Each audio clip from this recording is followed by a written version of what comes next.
Okay, what's up, everybody? Good morning. Welcome to a hump day edition of Morning Scone, presented by Brock, the Baton Rouge Orthopedic Clinic, Hudco Roofing, HudcoRoofing.com. Do business with someone you know, Hudco Roofing, HudcoRoofing.com. All right, y'all, hope your Wednesday is off to a fantastic start. Cool night last night. Aaron Judge did hit number 62. So he passes Roger Maris now as the single-season home run leader in the American League. Although there are certainly people who will acknowledge Aaron Judge as the legitimate all-time home run king. Among them, the Maris family, including Roger Maris Jr., who tweeted, "Congrats to Aaron Judge, who is the clean, legitimate home run king." But that's for everybody's own interpretation. It was cool to see that piece of history last night. And after a lot of teams pitched around Aaron Judge because they were cowards and didn't want to give up the historic homer, tip of the cap to the Texas Rangers for going right at him. They challenged him, and ultimately he put it on him. Had the opportunity to do it, and he did it. So it's cool. Also, Josh Smith, Calici, and LSU was starting shortstop for the Rangers in the game last night. So he was on the field, top of the first. Aaron Judge hit a leadoff. So Josh Smith was on the field, which is really cool to see. So that and LSU, Tennessee sold out. So should be a great environment Saturday in Tiger Stadium. Cool to see. All right, say some good morning. See what y'all got. Brad David, good morning. Tim Gotro, did you catch Tim Brando and Crane and Company? He had some interesting takes on college football. Any chance Timmy B will be on AFR anytime soon? I did not catch Tim on Crane and Company, but love Tim. He's one of my favorites, and I can absolutely reach out to get him on. Anything in particular? Eric Bertrand, good morning from Canada. Canada. Larry Gardner, Kyle Milliken, good morning. How do you think the Tigers match up? Do you think the Tigers match up good with the Vols? I don't know that anybody matches up really good with Tennessee. They have the worst pass defense in the conference, and they're 128th in the country. So maybe teams that are really good at throwing the football would match up well against Tennessee. But I think more than anything, the key is you got to be able to get stops. And I think the onus is on Matt House and that defense this week to get stops. Because LSU's going to score in this game. Tennessee's defense is that bad. But can you get stops? See, Kelly Gross, good morning. Charlie Cavell, Jerry Fontenot, Brant Roban, Matt, do you think LSU's offense takes advantage of Tennessee's mediocre defense? Absolutely, I do. Y'all, Florida with Anthony Richardson threw for 454 yards against Tennessee. Y'all, Anthony Richardson, the only other game he's thrown for over 200 yards this year is against Eastern Washington, their FCS opponent. And he did it on 8 completions. They had a 75-yarder. And anyway, he had fewer than 200 yards against Utah, Kentucky, and there's one of them I'm forgetting. Anyway, maybe it's another non-conference. South Florida. That was at South Florida. My point is,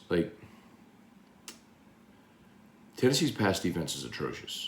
And then on top of that, Burrow, one of their starting corners, who started every game last year, he was injured last week in their last game against Florida 2 weeks ago, and is done for the year. So they're down a starting cornerback from a defense that was already brutal. So, yeah, man, I think LSU absolutely is going to move the ball and is going to score. You just got to be able to get stops. Jason Horn, good morning. Chewy Gutierrez, going to watch 61 today. Good movie. Okay. It is a good movie. Nathan DeMoss, morning. Been on the Ohio River working. Finally on my 2 weeks off, so going to watch Scone. Glad to have you back, Nathan. Thanks for being here, man. David Coslin, good morning. Hey, Dad, good morning. Logan Mathern, Memphis Spence predicts LSU to win significantly after breaking down both teams. We'll see. Who's Memphis Spence? Ryan Amanda Guidry, Matthew Gardner, morning, Matt.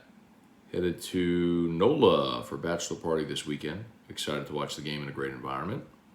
Truax was good. Cody Diblin. Morning, Matt. Did you watch the Pelicans game last night? Nope. Zion's first game in 17 months. I know basketball doesn't start till December, but I haven't been this excited for basketball season in 25 years. So, Cody, no. I am with you as far as the excitement for the Pels. The practice this past weekend where they packed out the Smoothie King Center for practice is pretty awesome, right? Especially smack dab in the middle of football season. And I think there's a lot of reason to be excited about this team and the season. I'm excited for it. But, brother, we're smack dab in the middle of October. There's just no way I can justify watching preseason NBA games right now. So, no. I'll catch up and know what I need to know when I need to know it, but no, not right now. Matt McGuire, Jeremy Kling, let's see, Brant Roban. A lot of my Tennessee friends have been talking a lot of smack, wanting to bet me. I told them this time around they better make sure they don't have 13 players on the field. Yeah, man, if you're Tennessee, boy, you sure think they should get this one against LSU. I mean, they're a 3-point road favorite. Well, if you don't get this one, when you're clearly the better. Glenn Crowder this morning, Matt. LSU's allowed only 3 points in the second half since the state game. If they keep Tennessee under 20, can a run game win this? Yeah, Glenn, they're not going to keep Tennessee under 20. I mean, Auburn scored 17 in the first half against LSU. You're going to give up points. You're going to give up points early. The key is that LSU can't fall behind 17, right? Because if you're playing catch-up, then you're going fast and just wearing out your defense even more. So you got to get stops. Arthur Coco, I know it's early, but go Pels, looked good last night. Gavin Blanchard, Bubba Smith, good morning. Lawrence Burley, Tyler Alexander, good morning. Hearing Daniels hosted that team-only meeting with the wide receiver room is a huge sign heading into this weekend. Trey Goodwin welcoming in the all whites this weekend. What's our thoughts, Big Brother Matt?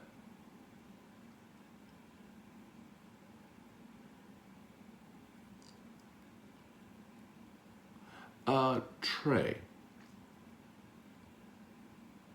Is that?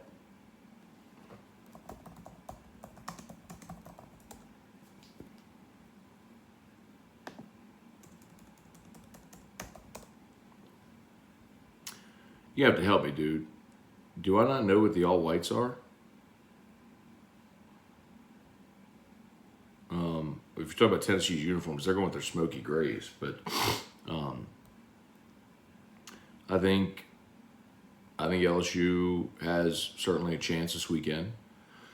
I'll probably disappoint a lot of you because I don't think I'm going to pick LSU on Friday. I don't think I'm going to pick LSU to win. But I would gladly be wrong. But certainly LSU has a chance. And your Tiger Stadium should be packed out. If it was a night game, maybe I'd feel different. It's not to say that LSU can't play well during the day, as we've talked about. But Tennessee with an open date, an extra week to get ready. The game plan for this one. LSU with an emotional, physical road win.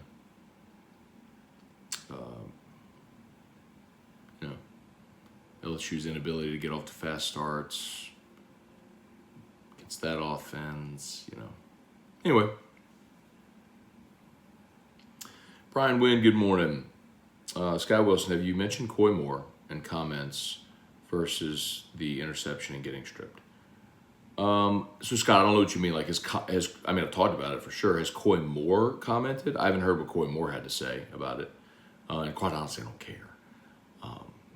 At this point, that's over. It's water under the bridge. LSU won. He had 2 costly turnovers, and he made himself a target. So, kind of what you get. But I don't know if he said anything after that. But my thoughts on it was great to see. I mean, it was very fitting that, considering the comments he made, LSU kind of made him a target and took advantage of him a couple times. Nathan Forte, Blake DeVilliers. Is LSU better with Jaden or Nuss at quarterback versus Tennessee? Blake, LSU is better against everyone with Jaden Daniels at quarterback. Period. I'm just stunned Like, legitimately, I am still stunned that this continues to be a question. I'm stunned. It's not like you're benching Peyton Manning to play Jaden Daniels. Sure, Jaden Daniels has shortcomings, undeniably. Garrett Nussmeier has done zero.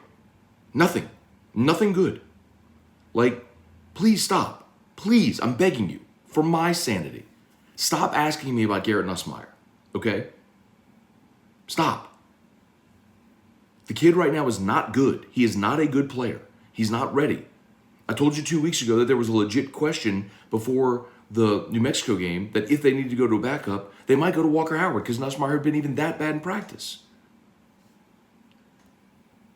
Please stop asking me about Garrett Nussmeier. It's the stupidest question you could possibly ask me because they're not making a change. So stop. Give that kid a year, let him get better, and hope he's awesome next year. But stop asking me about Garrett Nussmeier. I'm sick of answering it.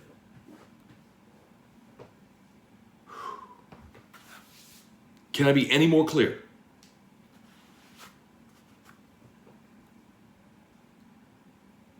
Who was that? I feel like I need to give that guy a hug. Blake. I feel like I need to give Blake a hug. I'm not mad at you, Blake. I know you're just asking the question. But I needed to be demonstrative so you all know to stop asking me about Garrett Nussmeier. He's not a good player right now. So stop asking me. He's not going to play. If LSU's up 50 or Jaden Daniels is hurt, he'll play. That's it.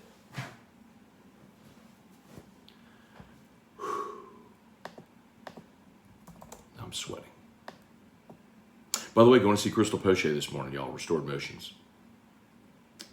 Well, if you got pain, y'all book a session with Crystal. She's awesome.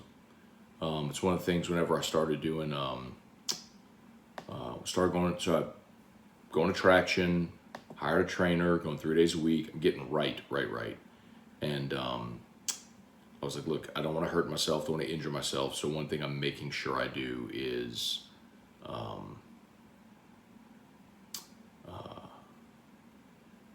stay right. So I booked with Crystal for 3 straight weeks. Went last week, going again today, going again next week, and then I'll see how I feel and maybe space it out like every 2 weeks or every 3 weeks, every month, something like that. But if you got pain and you don't know how to kick it, you've tried everything, go see Crystal Poche.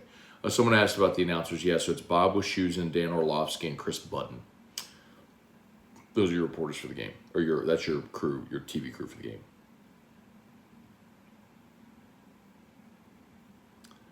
Randy Bennett, good morning. Dax Jeter, do you think they will put number 7 in the slot to free him up feeding the ball? I hope so, Dax. That's one thing I would like to see. Brant Roban, I think Tennessee is down their best wide receiver and starting cornerback. Hope we can take advantage. So I mentioned their cornerback already, Burrow, who's hurt. They've described that as an upper body injury, but he's done for the year. And then the receiver is Cedric Tillman. Tillman had the tightrope procedure. You remember that's the thing Tua had a few years ago to sort of stabilize the ankle after an ankle sprain. Obviously, they had a week. He did not play against Florida, and they had a week off last week. So I don't know if he's going to be ready to go against LSU. But even without, I mean, he's a stud. If he's right, he's a stud. He's their returning leading receiver. But Brew McCoy is a stud as well. They got dudes. Greg Duga, Buffalo Trace announced more Pappy this year, with the 15-year being exceptional of all of them. So in other words, most of us will only hear of people that get one. Chase Pellegrin, good morning. Been a minute since I could catch you live. Glad to be back. Thank you, Chase. Appreciate that. Jason Horn, white helmet. Oh, is LSU going white helmets today? This week, I mean? Did they announce that? Oh, God, I hope not. I mean, for a game like this, they should be wearing their traditional uniforms. I mean, they already wore an alternate, so I don't think that they're going to change that up this weekend. All right, y'all smash that like button. Appreciate y'all for being there. Facebook, please like the page, share the post, like the page, share the post, like the page, share the post. Jeb Whitley, good morning. Tommy Blanco, Cody Brunet, do you think the Saints try to do another deal with Winston after the season or look at other options? At this point, I don't think so. I mean, remember, he's got a 2-year contract, though, so he's under contract for next year as well. It kind of bought you time, right?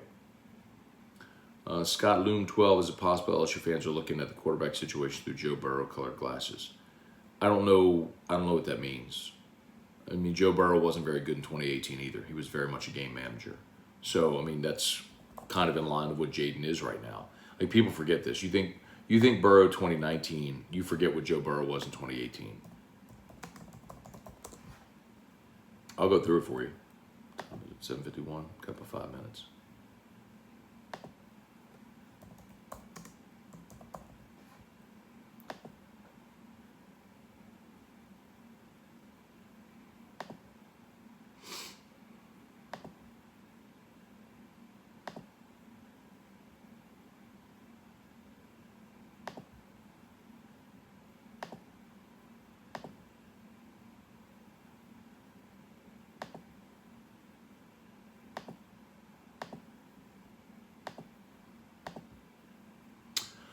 All right, here was Joe Burrow's 2018 against Miami opener. 11 of 24 for 140 yards, no touchdowns, no picks. Sound familiar? Week 2 against Southeastern. 10 of 20 for 151. Sound familiar? Against an FCS opponent. Against Auburn, 15 of 34 for 249. A touchdown, no interceptions. 71 of the 249 came on the long catch and run by Derek Dillon. Against Louisiana Tech, 16 of 28 for 191. No touchdowns, no picks. By the way, hadn't thrown an interception yet. Let's see. 1, 2, 3, 4. Through the first 5 games of the season, sound familiar? Joe Burrow did not throw an interception. And then he threw 2 in the loss at Florida, where he was 19 of 34 for 192. In the win against Georgia, 15 of 30 for 200 yards, no touchdowns, no picks. Sound familiar? So he went Florida, Georgia, Mississippi State, Bama. He went the entire month of October without throwing a touchdown. That's Joe Burrow, by the way. Heisman Trophy, greatest season ever, national champion, first-round pick, Super Bowl, all that stuff, Joe Burrow. Joe Burrow was then what Jaden Daniels is right now. You get to November and you play Alabama. He goes 18 of 35 for $184, no touchdowns and a pick. Then you go to Arkansas. He's 15 of 21 for 195, a touchdown, no picks. And then you played Rice. He was 20 of 28 for 307, 2 touchdowns, no picks. And then against A&M in the 7 overtime game, he threw for 270 with 3 touchdowns. And then ran for 3 scores, of course, overtime. And then in the bowl game against UCF, 21 of 34 for 394, 4 touchdowns and a pick. It came on late. And then he, in 2019, went kaboom. That's what so many of y'all miss with this whole thing. Like, Joe Burrow was a very average game manager who just protected the football, handed it off, leaned on the defense, won ugly. That's what Joe Burrow was in 2018. Wacky Chris, what's up? Ronnie Duke, Lee Wilk, what's going on? Shelby Kelly Braves clinched the division last night.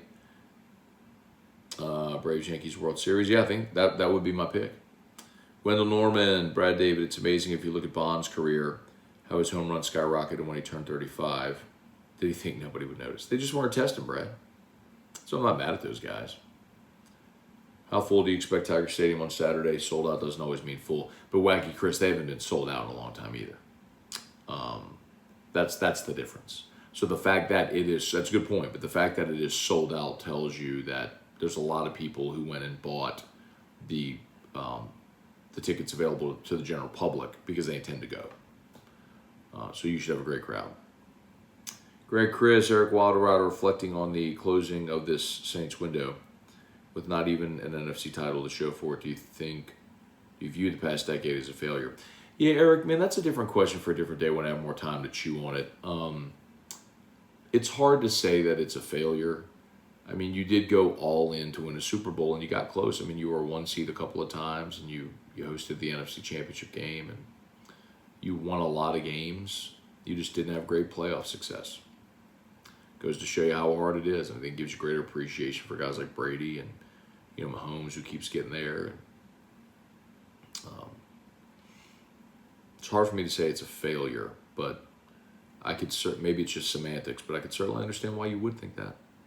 You know, if the goal was win a Super Bowl and you didn't get there.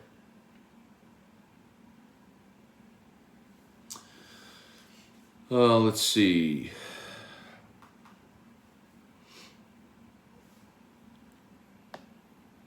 Trivia Carter, good morning. Brian Williams, I think we've got the opportunity to win against Tennessee. Or by getting to a shootout with them. If that happens, we might be in trouble. Yep, you will be in trouble. Because they're better at scoring than you are. I mean, that's a fact. That's just a fact. Brett DeGrow, good morning. What's on at Oliver Twist tonight? Yeah, man. Scone and Tea tonight. Yeah, so a couple things to remind y'all about. Scone and Tea tonight at Oliver Twist. Nulu Toasted is the break even. And I do love a toasted barrel whiskey. So Nulu Toasted is the break even. So we'll be at Oliver Twist tonight, 7 o'clock for Scone and Tea. Remember, Friday, I'm going to keep reminding you, Friday, 11 a.m. to 2 p.m., we're going to have a Hudco tailgate at Bowie Outfitters. Terry will be there. I'll be there. Our guy Rodney Beloso, a.k.a. Hot Rod, will be cooking a big old pot of gumbo. So free gumbo, probably have some cold beer there as well. So come on out. Someone's going to win a $250 Bowie gift card. Someone's going to win an autographed Patrick Queen football. We'll be signing up people for free roof inspections, giving out Hudco hats. So totally free to come on by. Just come on by, say hi, get you some gumbo around lunch. So Bowie on Perkins Road. Perkins between Bluebonnet and Essen, you know where they are. So you'll see the Hudco tent and flags and all that sort of stuff. So come on out and see us Friday, 11 to 2 at Bowie Outfitters on Perkins Road.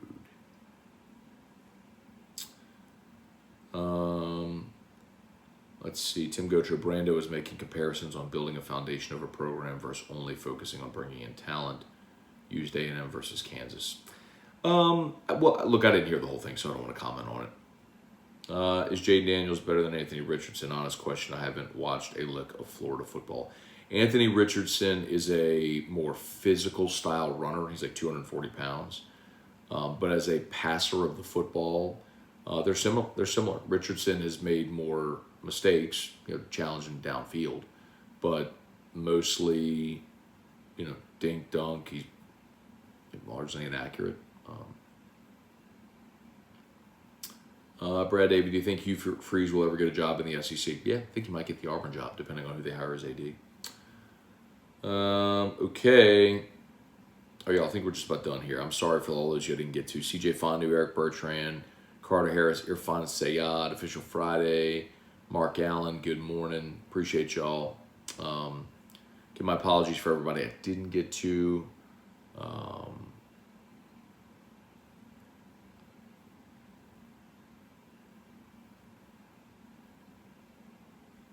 right, sure. Drew's backpack's beeping. It's 8 o'clock. I had to go. All right, y'all. I'm going to see Crystal over at Restored Motions.